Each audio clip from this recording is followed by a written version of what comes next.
Welcome to the Dementialand Serial Podcast, a story for everyone who knows someone living in or near Dementialand. My name is Suzka, and this is my story.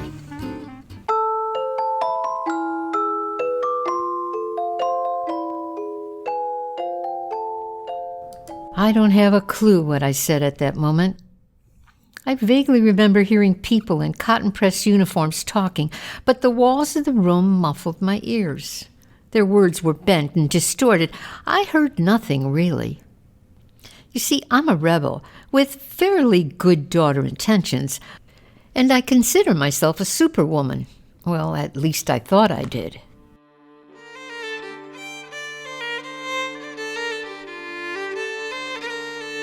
Episode 22. The Case of Fiona. The sky had gone to scarlet behind my mother. Slowly she scratched her head, not sure who this strange woman was in front of her and what she might have up her sleeve. Or she knew who I was and she was just simply toying with me. Well, actually, I did have something up my sleeve. I needed to talk to this little woman about hiring a caregiver. Bringing in a strange woman into her home, into her space. Oh, this was not going to be easy.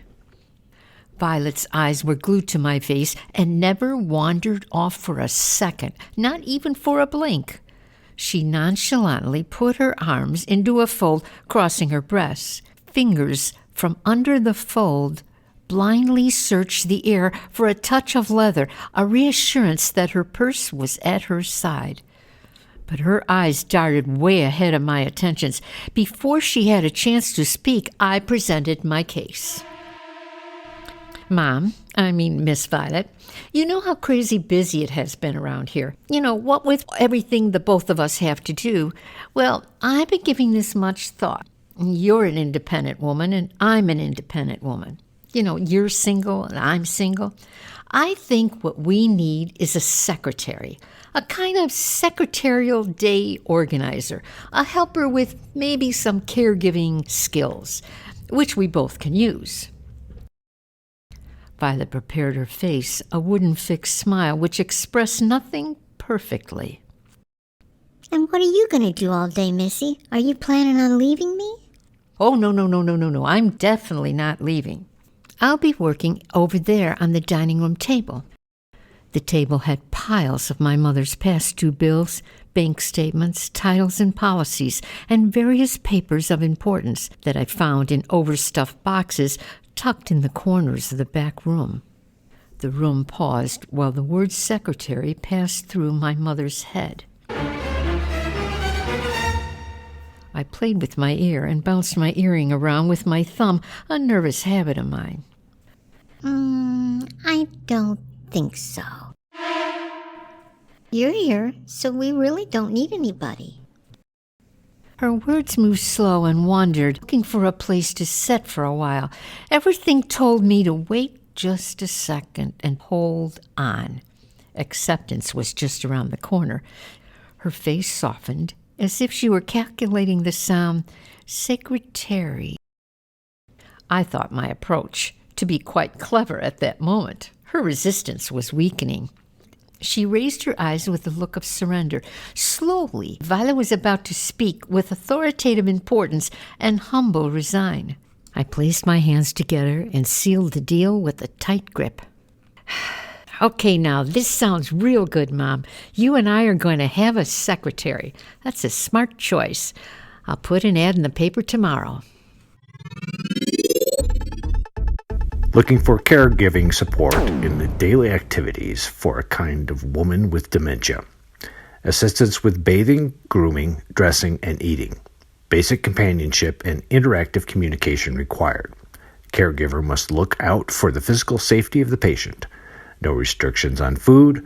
No need to give medications. Flexible hours. Car needed. Willing to stay with patient on occasion throughout the night.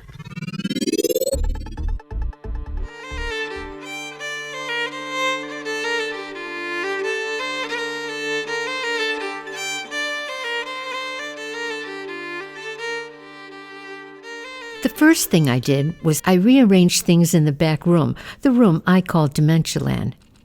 My intention was to create an open area where everything was in Violet's visual reach. This would solve the difficulty of my mother going inside her head to find things she thought lost or was stolen. I moved furniture around and ordered a not-so-hospital-looking bed. Hopefully my mother would move from sleeping on the couch to a comfy mattress. I placed the balloon airheads, Flo and Vida, front and center. I could only do so much. They had to take it from here. I needed their help. We're on it. We got your back, Miss Violet. Caregiver case number 1, Fiona. Fiona was barely 5 feet tall, about 40-ish as far as I could tell. Single. I think she was born in Europe. A solid woman with a double-chinned midriff and a thin, suffering blonde hair tied back with a rubber band into a pitiful ponytail. Her eyes matched her hair. She had an ageless face and little whiskers on her chin that made her look like a goat, a young goat. Hello, my name is Fiona. Fiona was the first to answer the ad, and the first outsider to meet my mother. She walked into the room with a bagload of confidence. Fiona's eyes and nose scanned the room, as if she were looking for something hidden in the air's pocket, something unpleasant. In a cool manner and being rather pleasant, I asked Fiona to sit down and tell me something about herself. I am in my 40s, the early 40s. Never been married. Not yet, anyway. Not in the stars. My mother was a shaman, and her mother was a midwife. Healing runs all through my bloodline. My father was a stylist for the stars. He was a barber in Hollywood. All the stories he had. Her voice, in moments of excitement, rose to a squeak. I am not sure because I just arrived, but there are some foolish things, or wrong things, or nothing at all going on around your mother. Her aura is dark and muddy. I can also do an aura cleansing if we need to. My attention and approval was easily attained, since tomorrow a visiting nurse would check in on whether I complied to the hospital's guidelines for bringing my mother home. I had no choice. There had to be one more caregiver in this house, one more beside myself. Fiona gave Violet a 5 wide-finger wave. Hello, Mrs. Violet. My name is Fiona. Violet would grin herself stupid, drawing the lines down her face. A world like your mother's might be rather restful if it weren't for all these clogged gravitational fields. Wormholes. Wormholes? Did you say wormholes? What's she talking about? Vida, what is she talking about? What worms? I don't see no worms. Do you see any worms? Oh boy, this does not look good. She lost me. I don't know. This whole worm talk is a bit strange. Maybe she's vermophobic. That conversation with Fiona kept me awake half the night. I eventually collected my senses and consoled myself. I was going to put my money on all the Jesus and the Marys and the St. Judes that were living in my mother's house. They collectively would surely override any wormhole's intentions.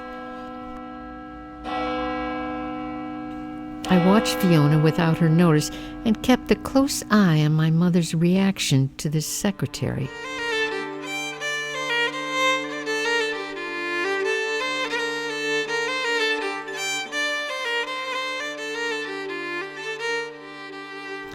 The final step to Fiona's demise started 2 days after her hire. I was downstairs. Fiona was upstairs with my mother, sitting at a side table cleaning out those canvas bags she brought with her. On the table, the glass table, she divided in separate piles various color healing stones, salt crystals, sage leaves, and incense sticks. Next to her collection was an open book. Starlight cards, paper tokens, and pressed leaves were tucked in the bind, keeping the pages in place. Fiona could not hold back the callings of the night. The full moon was full, but hidden. She stood by the window, holding a glass of water in one hand and a handful of salt and sage in the other.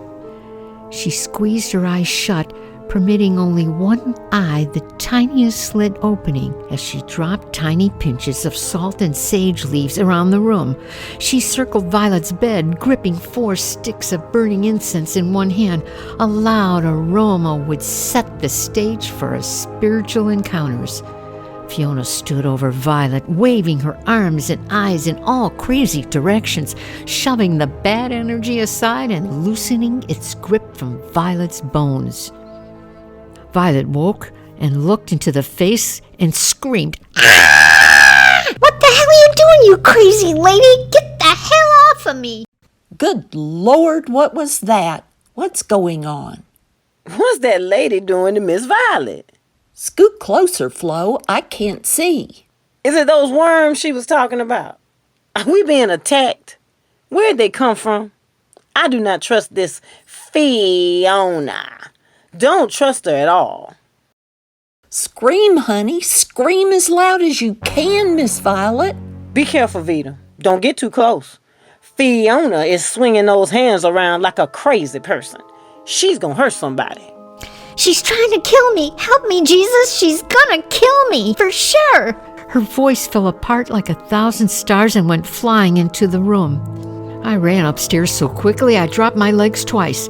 When I walked in, I saw Fiona leaning over my mother, circling her arms above my mother's body like helicopters hovering over a hostage confrontation below. Fiona was wearing a new white bathrobe I gave my mother for Christmas in 1982. Around her waist, she had tied a rope she must have found in the garage. I didn't know what issue to address first. "This devil woman wants to kill me. She's a little black scorpion ringed with hellfire. Thank God and all the saints in heaven you're here. She's a devil. If you hadn't come to save me, you'd be talking to a dead body right now." Fiona was so damn calm it confused the hell out of me. I was following the energy in the room when I noticed something above your mother was stuck. I was trying to release the blocked entities and invite the flow of positive forces to move again more freely. Violet scooted to the rail edge of her bed, clutching the covers to her chin. "Don't leave me alone with that woman. She must be doing secretary work for the devil himself."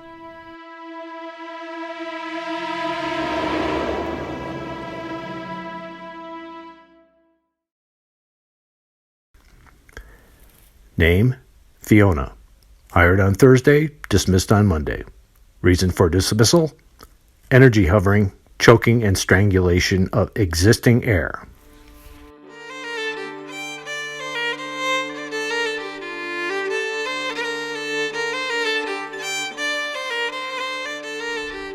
All in all, hiring a caregiver was a very good idea. And I believe it took pressure off my mother. She didn't feel like she was a burden on her children, even though she didn't know who I was. But the search did continue after Fiona. The next episode, the case of Esther. Stay healthy, keep your breathing to yourself, and don't forget to subscribe. My name is Suzka, and thank you for listening.